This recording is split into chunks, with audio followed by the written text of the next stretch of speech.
మహోన్నతుడైన దేవుని ఘననామానికి స్తోత్రములు స్తుతులు కలుగును గాక.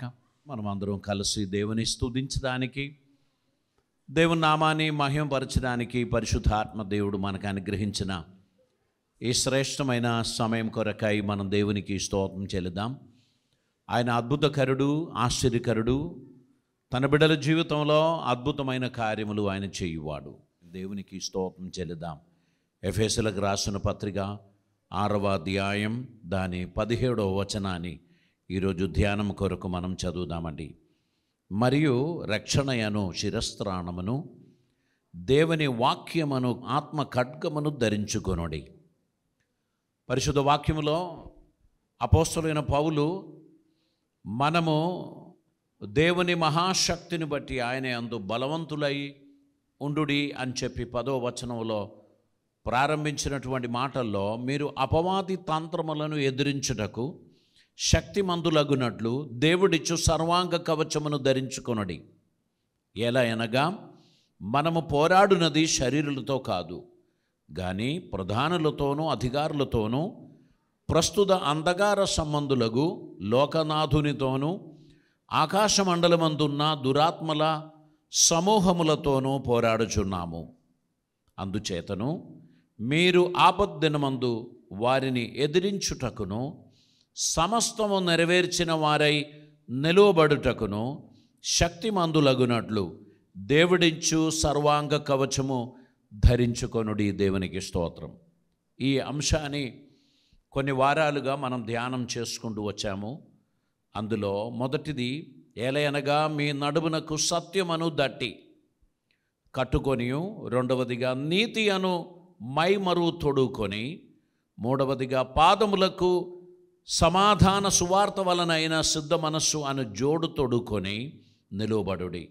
నాలుగవదిగా విశ్వాసమను డాలు పట్టుకొనుడి, దానితో మీరు దుష్టుని అగ్ని బాణములు అన్నిటినీ ఆర్పుటకు శక్తిమంతులగుదురు. ఐదవదిగా మరియు రక్షణయను శిరస్త్రాణమును, ఆరవదిగా దేవుని వాక్యమును ఆత్మ ఖడ్గమును ధరించుకొనుడి. ఈరోజు 6వ అంశాన్ని మనం ధ్యానం చేస్తున్నాం, చివరి అంశము. ఇందులో మనమందరము ఆత్మ ఖడ్గము అనేది, వాక్యమును ఆత్మ ఖడ్గము ధరించుకోవాలి అని తెలియపరుస్తున్నాడు. ఒక సైనికుడు రోమా సైనికుని చూచుకొని తను ధరించినటువంటి కవచమును ఆయన దృష్టిలో పెట్టుకొని, ఆ కవచానికి ఎన్ని పరికరాలు ఉన్నాయో వాటిని తెలియపరిచి, విశ్వాస జీవితంలో మనం సక్సెస్ అవ్వడానికి అత్యవసరంగా మనకు అవసరమైనటువంటి ఆ ఆయుధములను ధరించుకొనిన వారిగా మనము ఈ పోరాటంలో ఉండాలని అపోస్తలుడైన పౌలు గారు మనకు తెలియపరుస్తున్నారు. అయితే మనకు పోరాటం గలది శరీరులతో కాదు, ఆత్మ సంబంధమైన దురాత్మల సమూహముతో. మన ఆత్మీయ జీవితాన్ని పడగొడుతూ విశ్వాసంలో ముందుకు సాగలేని స్థితి కలగజేయకుండా మనము క్రీస్తుకు ప్రియమైన బిడ్డలుగా నిలబడడానికి తగినట్లు మనము సర్వాంగ కవచము ధరించుకొనిన వారిగా దేవుని సన్నిధిలో నిలవాలని ప్రభు మనలని ప్రోత్సహిస్తున్నారు. దేవునికి స్తోత్రం. పరిశుద్ధ వాక్యం మనం చూసినట్లయితే, ఈ వాక్యము ద్వారా మన ఆత్మీయ జీవితం పరిపోషింపబడుచున్నది. ప్రతిదినం ముందుకు నడవడానికి తగినటువంటి శక్తిని దేవుడు మనకు అనుగ్రహిస్తున్నారు. చూడండి, ఎఫెసీయులకు రాసిన పత్రిక 4వ అధ్యాయం 27వ వచనాన్ని మనం చదువుచున్నాడు. అపవాదికి చోటని ఇవ్వకుడి అనేటువంటి ఒక పదాన్ని మనం అక్కడ చూస్తున్నాం. అపవాది అనేక సార్లు మనల్ని మానిపులేట్ చేయడానికే ప్రయత్నం చేస్తాడు. మనతో కుయుక్తిపరంగా మాట్లాడి, మన కోసం ఏదో మేలు చేయడానికి ఉన్న ప్రణాళిక తన దగ్గర ఉన్నదని మనకు తెలియపరిచి, అందులోకి మనల్ని అట్రాక్ట్ చేయడానికి ప్రయత్నం చేస్తాడు. ఈ కాలం ఇది స్పెషల్ ఆఫర్స్ ఉన్నటువంటి, స్పెషల్ సెయిల్ ఉన్నటువంటి సమయం. మీరు బయట చూచిన పెద్ద బోర్డులో సెయిల్ 60% అని కనిపిస్తుంది. అబ్బా, బ్రాండెడ్ ఐటమ్స్ 60% డిస్కౌంట్ అంటే టూ మచ్. పోదామని మనం దగ్గరికి పోయేటప్పుడు అక్కడ చిన్నగా అప్ టు అనే ఒక పదం కూడా ఉంది. అది మనం పెద్దగా పట్టించుకోలేదు. ఆ 60% చూసి మనం లోపలికి పోయాం. ఏదండి డిస్కౌంటెడ్ బట్టలన్నీ ఏ ఏరియాలో ఉందంటే అక్కడికి వెళ్ళండి, అక్కడ ఉన్నదని చెప్తారు. మనం వెళ్తే హ్యాంగర్లో ఒక 10-12 డ్రెస్సులు అక్కడ వేలాడి ఉంది, లేక షెల్ఫ్లో కొన్ని పెట్టి ఉన్నది. ఇదేనండి అని అంటారు. యువతల beautiful dresses, shirts, pants, suits, blazers ఇవన్నీ మనకు కనిపిస్తుంది. ఇది నాకు నచ్చిందండి అంటే అది న్యూ అరైవల్ అండి, అది కాదు మీ కొరకు పెట్టినది, అదిగో అదే అంటీ అంటారు. మనం అక్కడికి వెళ్ళి చూస్తే ఇది ఏది కూడా పనికిరాదండి, ఎందుకు ఇది, ఏమోనండి కంపెనీ అలాగనే ఇచ్చారు. కొంచెం యువతలకు వస్తే దీనికి 10% డిస్కౌంట్ ఉంది. ఏ సీజన్లో పోయినా సహజంగా మనకి 10% డిస్కౌంట్ ఇస్తారు. ఈ 60% చూపెట్టి మనుషులను లోపలికి అట్రాక్ట్ చేసి 10% డిస్కౌంట్ ఇచ్చి వారి షెల్ఫ్లో ఉన్న బట్టలన్నీ మనకు అండగడతారు. చాలా పొలైట్గా నవ్వి చక్కగా మాట్లాడే మంచి పర్సనాలిటీస్ అక్కడ ఉంటారు. మనకు త్వర త్వరగా తీసి ఐటమ్స్ అందిస్తూ ఉంటారు. బిల్ కౌంటర్ దగ్గరికి వచ్చినప్పుడు మనం సెలెక్ట్ చేసిన దానిలో ఒక్కటి కూడా డిస్కౌంట్కు సంబంధించింది లేదు, ఎందుకంటే అవి పనికి మాలినది. సాతానుగాడు మనకు చేసేది కూడా ఇలాగనేనండి. చాలా అట్రాక్టివ్గా మనల్ని ఆకర్షించి మనకు అండగట్టేది ఏది కూడా మనకు యూస్ఫుల్గా ఉండదు. కాబట్టి మనం చాలా తెలివిగా ఆ అట్రాక్టివ్ వర్డ్ కనబడినప్పుడు దాని వెనకాల దాగి ఉన్న ఆ తంత్రం కూడా మనం అర్థం చేసుకోవాలి. ఇక్కడేమంటున్నారు, అపవాది తంత్రములను ఎదిరించుటకు మీరు దేవుడిచ్చు సర్వాంగ కవచమును ధరించుకోవాలి. సైనికునికి పాదరక్షణ ఉంది, శిరస్త్రాణం ఉంది, డాల్ ఉన్నది, దట్టి ఉన్నది, మైమరు ఉన్నది, అన్నీ ఉన్నది. కానీ ఇవన్నీ డిఫెన్సివ్ వెపన్స్, ప్రొటెక్ట్ చేయడానికి వాడేటువంటి పరికరాలు. అటాక్ చేయడానికి, శత్రువును ఓడించడానికి మన చేతిలో ఖడ్గం ఉండాల్సినటువంటి అవసరత ఉంది. రోమా సైనికుల దగ్గర ఉన్న ఆ ఖడ్గం ఎట్లాంటిదంటే పెద్ద పొడుగైనటువంటిది కాదు, కానీ 2 అంచులు గలది, వాడి అయినటువంటిది. తెగ నరకడానికి నిమిషంలో వీలయ్యేటువంటి షార్ప్నెస్ కలిగినటువంటి ఆ ఆయుధం. అది మనలో లేకపోతే కేవలం డిఫెండ్ చేయడానికి మాత్రమే పనికి వస్తుంది. ఎప్పుడైనా శత్రువును ఓడించాలనుకుంటే షార్ప్నెస్ కలిగినటువంటి ఆయుధం మన దగ్గర ఉండాలి. అందుకే దేవుని వాక్యమును మీరు చేత పట్టుకుంటే తప్ప అపవాది తంత్రములను మీరు జయించలేరు. నెంబర్ 1 మనం చేయవలసింది, అపవాదికి చోటు ఇవ్వద్దు, వానితోనూ ముచ్చట్లు పెట్టద్దు. కొంతమంది సండే మార్నింగ్ మీ ఇంటికి వస్తారు, వారు సువార్త చెప్పడానికి అన్నట్టు వస్తారు. మీరు రెడీ అయ్యి మందిరానికి వెళ్తూ ఉంటే వారు వచ్చి మీకు చాలా పొలైట్గా మాట్లాడుతూ మీ పక్కన కూర్చొని ఆ దేవుని అద్భుతమైన మర్మములు చెప్పినట్టు మీకు అనిపిస్తుంది. వాళ్ళ ఉద్దేశం మీరు మందిరానికి పోవద్దు, వాళ్ళ ముచ్చట్లు వినకుండా ఆ రోజు మీ టైం అంతా పోవాలి. అందులో వాస్తవంగా ఆత్మ సంబంధమైన జ్ఞానం లేనివారు, లోతైన వాక్య జ్ఞానం లేనివారు ఆ మాయలో పడిపోతారు. వారి ఆత్మీయ జీవితం కుప్పగూలడానికి ఇటువంటి ఏజెంట్లను సైతానుగాడు వాడుకుంటారు.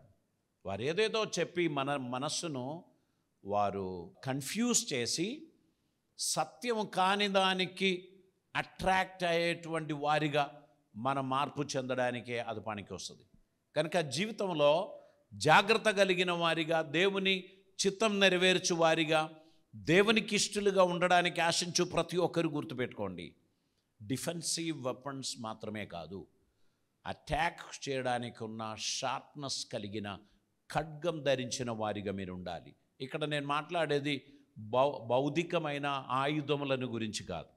ఆత్మ ఖడ్గం అని చెప్తే దేవుని వాక్యమే అని స్పష్టంగా తెలియపరుస్తున్నారు. దేవుని వాక్యమును బోధించు వారిగా, దేవుని వాక్యమును పాటించు వారిగా, దేవుని వాక్యమును గైకొను వారిగా, దేవుని వాక్యమునకు లోబడిన వారిగా, మనం ముందుకు వెళ్ళాల్సినటువంటి అవసరత ఉంది. దేవునికి స్తోత్రం. ఇక్కడ దేవుని కార్యం మన జీవితంలో నెరవేరడానికి వాక్యంలో వేరుపారిన వారిగా, మనం నాటబడిన వారిగా, దేవునికి ప్రియమైన బిడ్డలుగా నడవడానికి మనం ప్రయత్నం చేయాలి. యెహోషువ గ్రంథం దాని 1వ అధ్యాయం 8వ వచనాన్ని మనం చదువుతున్నటువంటి సమయంలో యెహోషువ దేవుని చేత పిలువబడినప్పుడు, మోషే మృతి చెందిన వెంటనే దేవుడు యెహోషువతో మాట్లాడడం మొదలుపెట్టాడు. 5వ వచనం నుంచి మాట్లాడుచున్నారు. కానీ 8వ వచనంలో ప్రాముఖ్యమైన ఒక మాట తెలియపరిచారు. ఈ ధర్మశాస్త్ర గ్రంథమును నువ్వు బోధింపక తప్పిపోకూడదు. దానిలో రాయబడిన వాటన్నిటినీ ప్రకారము చేయుటకు నీవు జాగ్రత్త పడినట్లు దీవారాత్రము దానిని ధ్యానించిన ఎడల నీ మార్గమును వర్ధిల్ల చేసుకొని చక్కగా ప్రవర్తించదవు. దేవునికి స్తోత్రం. ఇక్కడ ధర్మశాస్త్రమును బోధింపకుండా మానవద్దు. వాటిలో రాయబడిన ప్రకారం నువ్వు చేయడానికి జాగ్రత్త పడుము. మరియు దీవారాత్రము దానిని ధ్యానించిన ఎడల నీ మార్గమును వర్ధిల్ల చేస్తాను అని ప్రభు సెలవిచ్చిన మాట మనం చూస్తున్నాం. దేవునికి స్తోత్రం. దేవునికి ఇష్టలుగా నడవడానికి పిలువబడినటువంటి మనం, దేవుని కార్యం నెరవేర్చడానికి పిలువబడినటువంటి మనం, దేవునికి ఇష్టలుగా ఉండడానికి ఏర్పరచబడినటువంటి మనము దేవుని వాక్యములో సంపూర్ణత కలిగిన వారిగా ఉండడానికి మనం ప్రయత్నం చేయాలి. వాక్యములో కట్టబడిన వారిగా మనం ఉండడానికి ప్రయత్నం చేయాలి. దేవుని వాక్యమును ధరించిన వారిగా, లేక వాక్యమును మోసుకొని వెళ్ళుచున్నటువంటి వారిగా మనం నడిచినట్లయితే జీవిత యాత్రలో ఎక్కడ కూడా మనం ఓడిపోము.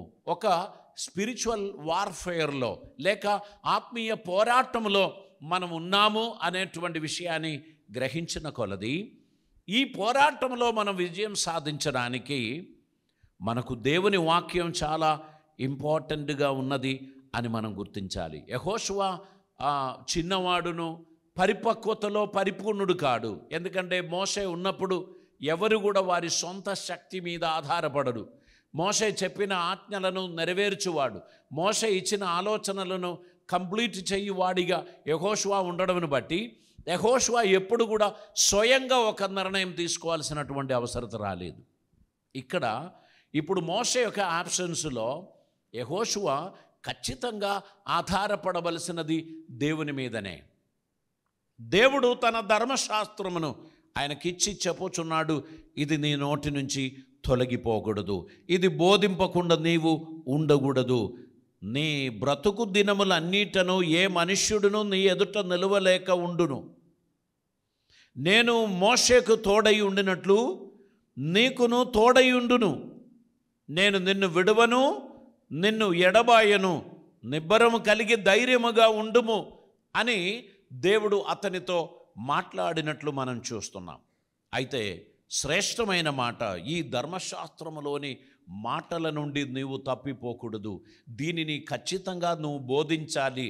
దీనిని పాటించడానికి ప్రజలను ప్రోత్సహించాలి. నీవు ఈ వాక్యమును ఎంతకాలం నీవు ఆధారపడతావో నీ దేవుడైన యెహోవా నీకు తోడై ఉండి నిన్ను నడిపించును. దేవునికి స్తోత్రం. నువ్వు వెళ్ళుచున్న ప్రతి మార్గములో నేను నీకు సహాయం చేస్తాను అని ప్రభు తెలియపరిచాడు. దేవునికి స్తోత్రం. మనం చాలా కాలం నుంచి దేవుని వాక్యం చదువుచున్నాం, దేవుని వాక్యం వింటున్నాము, దేవుని వాక్యాన్ని మనం అర్థం చేసుకుంటున్నాము. ఈ వాక్యం మన జీవితంలో అసలు ఏం చేస్తుంది? ఇప్పుడు మనం చూసాం, మన పిల్లలందరూ కూడా లేచి నిలబడి కంఠస్థ వాక్యములు చెప్పారు.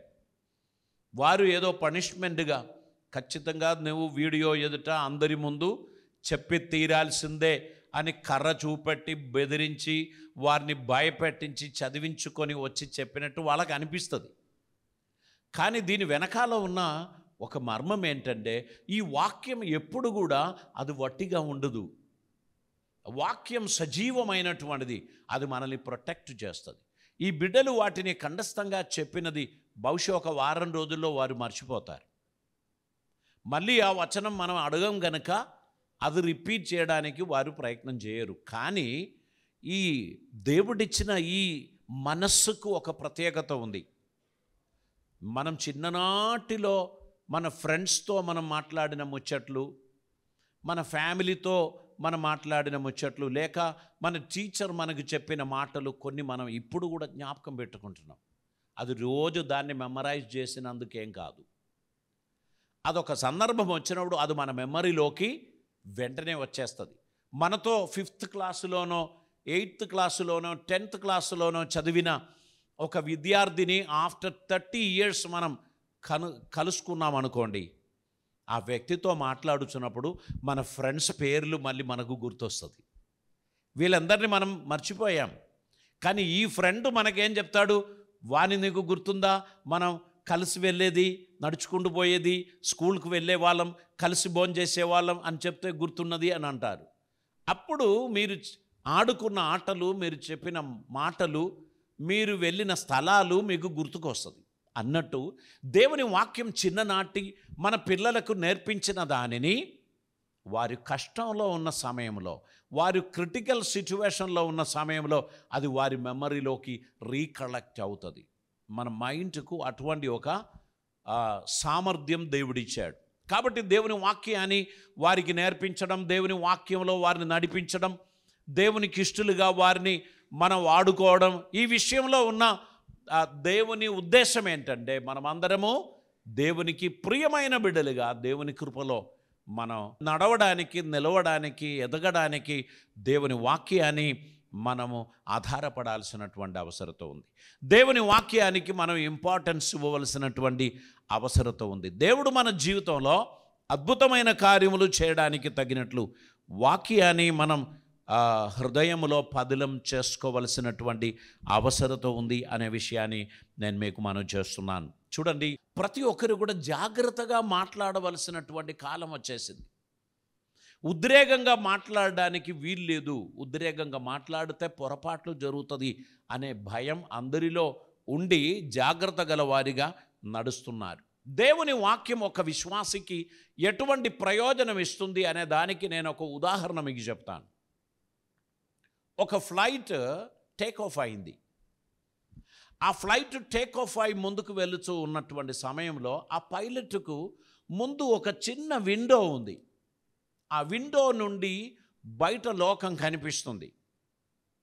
ఈ ఫ్లైట్ పైన ఏమున్నది, ఈ ఫ్లైట్ కింద ఏమున్నది, దీని వెనకాల ఏమున్నది అనేది పూర్తిగా గ్రహించడానికి ఉన్న పరికరాలు ఏమి దానిలో అమర్చలేదు. గనుక లిమిటెడ్ ఏరియాను చూస్తూ ఈ విమానాన్ని నడిపించుకుంటూ పోతాడు. ముందున్న ప్రమాదాన్ని ఆ ఫ్లైట్ పైలట్కు తెలియదు. అప్పుడు ఈ పైలట్కి హెల్ప్ చేయడానికి ఒక కంట్రోల్ టవర్ ఉంది. రడార్ ద్వారా ఆ యొక్క ఫ్లైట్కు వారు ఇన్స్ట్రక్షన్స్ ఇస్తూ ఉంటారు. వారు వెళ్ళవలసిన దిశ, వెళ్ళవలసిన వేగం, ఎంత హైట్లో ఉండాలి, ఈ విషయాలన్నీ కూడా ఆ టవర్ నుండి వారికి అందిస్తూ ఉంటారు. అస్తమానం ఒక పైలట్ టవర్తో సంభాషణ చేస్తూ ఉంటారు, ఒకరు ఫ్లైట్ నడిపిస్తూ ఉంటారు. ఈ టవర్ నుండి వచ్చేటువంటి ఇన్స్ట్రక్షన్స్ వీరు ఫాలో అవడం బట్టి గమ్యస్థానం చేరడానికి వారికి వీలవుతుంది. మన ప్రియతమ నాయకులు రాజశేఖర్ రెడ్డి గారు కొన్ని సంవత్సరాల క్రితము రచ్చబండ కార్యక్రమం కొరకు ఆయన హెలికాప్టర్లో ప్రయాణం చేసిన విషయం మనకందరికీ తెలుసు. వారు నల్లమల అడవి ప్రాంతంలోనికి రాగానే కంట్రోల్ టవర్తో ఉన్న కనెక్షన్ తెగిపోయింది. వారికి ఆ ఏరియాలో సిగ్నల్స్ లేని కారణమును బట్టి ఎలా వెళ్ళాలి, ఎక్కడికి పోవాలి, దిశ తెలియక వారు కన్ఫ్యూజ్ అయ్యారు. మనకందరికీ తెలుసు, చాలా సామర్థ్యం కలిగిన ఈ దేశమును అభివృద్ధిలోనికి రప్పించడానికి అనేకమైన ఐడియాలు కలిగిన ఒక మంచి నాయకుడు గమ్యం చేరలేక పైలట్ చేసిన కన్ఫ్యూషన్లో ఆయన బలి అయిపోయాడు. ఆ ప్రమాదం ఎలా జరిగింది అని ఇప్పుడు కూడా మనకు తెలియని ఒక మిస్టరీగా మిగిలిపోయింది. కారణం చెప్పినది చాలా మబ్బుండింది. ఏ ప్రాంతానికి వెళ్ళాలో తెలియక కన్ఫ్యూజ్ అయ్యారు. అందులో ఉన్న ఫ్యూయల్ సరిపోలేదో, లేక పైలట్కు కన్ఫ్యూషన్ అయిందో, ఏదో విధంగా అది చెట్ల మధ్యలో ఇరికి ఆ రెక్కలు ఊడి అది పేలి వారందరూ కూడా మరణించినటువంటి సిచ్యువేషన్ మనం చూసాం. విమానం నడిపించే పైలట్ ఎన్ని సంవత్సరాల అనుభవం కలిగిన వాడైనా కంట్రోల్ టవర్ నుండి వారికి దొరకవలసినటువంటి ఇన్ఫర్మేషన్ లేకపోతే ఆ వ్యక్తి యొక్క సామర్థ్యంతో ఆ వాహనాన్ని ముందుకు నడపలేని కన్ఫ్యూషన్ వస్తుంది. మీరు ఎన్ని సంవత్సరాలుగా దేవుణ్ణి వెంబడిస్తున్నారు, మీరు ఎంత సీనియర్, మీరు ఎంత క్వాలిఫైడ్, మీకు ఎన్ని అనుభవాలు ఉన్నాయి, మీరు ఎంత సామర్థ్యం గలవారు, మీరు ఎంత చక్కగా వాక్యం బోధిస్తారు, ఇవన్నీ పనికిరాదు. ఈ నిమిషం మీరు ముందుకు నడవడానికి ఉన్న ఆ ఆలోచన ఈ కంట్రోల్ టవర్ నుండి మీరు పొందకపోతే, ఈ దినం మీరు ముందుకు వెళ్ళవలసినటువంటి ఆలోచన పరిశుద్ధాత్మ వలన మీరు రిసీవ్ చేయకపోతే, మీ ఓల్డ్ ఎక్స్పీరియన్సెస్ ఇవన్నీ కూడా ఈ కొత్త సమస్యకు పరిష్కారం కాదు. గుర్తుపెట్టుకోండి, we need to be connected to the Holy Spirit and also to the control tower. దేవుని వాక్యమును దేవుడు మనకు అనుగ్రహించినది నిన్ను కంట్రోల్ చేయడానికి దేవుని స్వరమై ఉన్నది. దాని మీద ఒక రెస్పెక్ట్, ఒక భక్తి, ఒక జాగ్రత్త మనకు ఉంటే తప్ప మనం దానిని వినము, దాని ప్రయోగంలోనికి తీసుకురాము. ఇవన్నీ నాకు వచ్చిందిలే, నాకు అన్నీ తెలుసులే అనే ఓవర్ కాన్ఫిడెన్స్ చాలామంది బెస్ట్ డ్రైవర్స్కు యాక్సిడెంట్ కలుగచేసి ప్రాణాన్ని పోగొట్టుకున్నారు. చాలా అలవాటు ప్రకారం స్థిరంగా ప్రయాణం చేసేటువంటి రోడ్డులోనే కొంతమందికి భయంకరమైన ప్రమాదం జరుగుతుంది. ఏం జరిగింది? కునుకుపాటు, ఒక నిమిషం నిద్రపోయింది. నేను గల్ఫ్ కంట్రీలో వెళ్ళినప్పుడు ఒక సహోదరుడు చెప్పాడు, పాస్టర్ గారండి, డ్యూటీకి బయలుదేరినప్పుడే కొంచెం నిద్రపోతామండి, ఇంట్లో అసలే నెమ్మదిగా నిద్రపోవడానికి సమయం సరిపోవడం లేదు, డ్రైవింగ్లోనే నా నిద్ర అండి, అమ్మాయ బండి ఆపితే దిగిపోదామనుకున్నా. నన్ను తీసుకుపోయేటోడు వాళ్ళ రోడ్డుకున్న ప్రత్యేకత ఏంటంటే, టైర్ సైడ్కు వెళ్తే ట్రర్ అని ఒక సౌండ్ వస్తుంది, ఒక వైబ్రేషన్. అక్కడ టైల్స్ దూరంగా పెట్టి దాని మధ్యలో గ్యాప్ ఉన్నది. ఈ టైర్ దాని మీదకి ఎక్కగానే ఈ బండి మొత్తం వైబ్రేట్ అవుతుంది, ఒక సౌండ్ వినిపిస్తుంది. సో వెంటనే నిద్ర నుంచి మేల్కొస్తాడన్నమాట. ఆ వ్యక్తి చెప్పినప్పుడు నేను భయపడిపోయాను. మనం కూడా కొన్నిసార్లు నిద్రమత్తులో బండి నడిపిన అనుభవాలు మనకు ఉన్నాయి. కానీ అది ఎప్పటికైనా ప్రమాదాన్ని ఆహ్వానిస్తుంది అనే విషయం గుర్తుపెట్టుకోండి. తరచుగా నిద్రపోతూ బండి నడిపి గమ్యం చేరుదామని అనుకోకూడదు. అదేదో ఒక రోజు మనకు ముప్పు తీసుకొస్తుంది. గనక జీవితం ప్రతిదినం జాగ్రత్తగా మనం ముందుకు నడిపించడానికే దేవుడు మనల్ని పిలిచారు. ఈ కంట్రోల్ టవర్తో ఉన్న అనుక్షణ కనెక్షన్ తెగిపోయిందనుకో, మనం చేసేది ఏమీ ఉండదు. ఆ తర్వాత మనకంత కన్ఫ్యూషనే. సో జ్ఞానాన్ని మనం ఆధారపడతాం, స్వబుద్ధిని మనం ఆధారపడదాం. చాలాసార్లు ఈ స్వబుద్ధి మనకు నష్టాన్ని కలుగచేస్తుంది, ప్రమాదాన్ని కలుగచేస్తుంది. కనుక దేవుని వాక్యం అను ఈ కంట్రోల్ టవర్ నుంచి మనం తప్పిపోకూడదు. ఈ వాక్యం నుంచి మనం ఏమాత్రం తొలగిపోకూడదు. దేవుడు మనకు అనుగ్రహిస్తున్న ప్రతి ఆపర్చునిటీస్ సరిగా సద్వినియోగం చేయడానికి మన జీవితాన్ని మనం సమర్పించాల్సినటువంటి అవసరత ఉంది. 119వ కీర్తన దాని 11వ వచనాన్ని మనం చదువుదామండి. నీ ఎదుట నేను పాపం చేయకుండా ఉండునట్లు నా హృదయంలో నీ వాక్యము ఉంచుకొని ఉన్నాను. దేవునికి స్తోత్రం. దేవుని వాక్యమును మన హృదయంలో ఉంచుకోవడం ద్వారా దేవునికి ఇష్టం లేని పాపం చేయకుండా ముందుకు పోవడానికి తగిన శక్తిని, సామర్థ్యమును దేవుడు మనకు దయచేస్తాడు.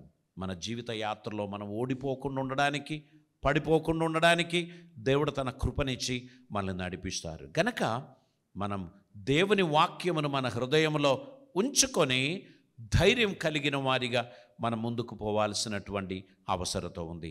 దేవుని వాక్యం సజీవమైనది, జీవము గలది, మనకు ఆలోచనకర్తగా మనల్ని నడిపించడానికి సరైనటువంటిది. మనం నడవలసిన త్రోవ మనకు చూపించి, మనం చేయవలసిన కార్యములు చేయడానికి తగిన సామర్థ్యమునిచ్చి మనం నడిపించడానికి దేవుని వాక్యం శక్తివంతమైనది అనేటువంటి విషయాన్ని మనం గ్రహించాలి. దేవునికి స్తోత్రం. సాతాను చేత అనేక రకాలైన శోధనలు మన జీవితంలోనికి వస్తుంది. ఆ శోధనలు మన జీవితంలోనికి వచ్చినప్పుడు మనం కన్ఫ్యూజ్ అయితే మనం పడిపోవడానికి ఛాన్సెస్ ఉంది. మీరు కన్ఫ్యూజ్ అవ్వకూడదు, మీరు పడిపోకూడదు. దేవుని వాక్యంలో నిలవడానికి మీ జీవితాన్ని మీరు సమర్పించినప్పుడు దేవుడు మీ జీవితానికి అవసరమైన బలమును, శక్తిని దేవుడు మీకు అనుగ్రహిస్తారు. మన జీవితాన్ని ప్రభు సన్నిధిలో సమర్పిద్దాం, తల్లు వంచుదాం, ప్రార్థన చేద్దాం. పరిశుద్ధుడైన తండ్రి, కృపామయుడైన దేవా, నీకు వందనాలు. ఈరోజు మాతో మాట్లాడిన నీ మాటలను బట్టి స్తోత్రం. ఎయిర్ కంట్రోల్ టవర్ లాగా ఈ యొక్క వాక్యం మా జీవితంలో ప్రతిదినం హెచ్చరిక చేస్తూ మమ్మల్ని నడిపిస్తున్నందుకు నీకు వందనాలు. మా జీవితంలో మేము మార్పు చెందవలసిన ఏరియాలో జాగ్రత్త కలిగిన వారిగా నడవడానికి నీ కృప మాకు అనుగ్రహించమని ప్రార్థిస్తున్నాం. నీ బిడ్డలందరూ దీవించమని, అద్భుత కార్యములు జరిగించమని, మీ సన్నిధిని ప్రసాదించమని, ప్రతి ఒక్కరికి క్షేమాభివృద్ధి కలుగ చేయమని యేసయ్య పవిత్ర నామమున అడిగి ప్రార్థిస్తూ ఉంటున్నాం పరమ తండ్రి. ఆమేన్.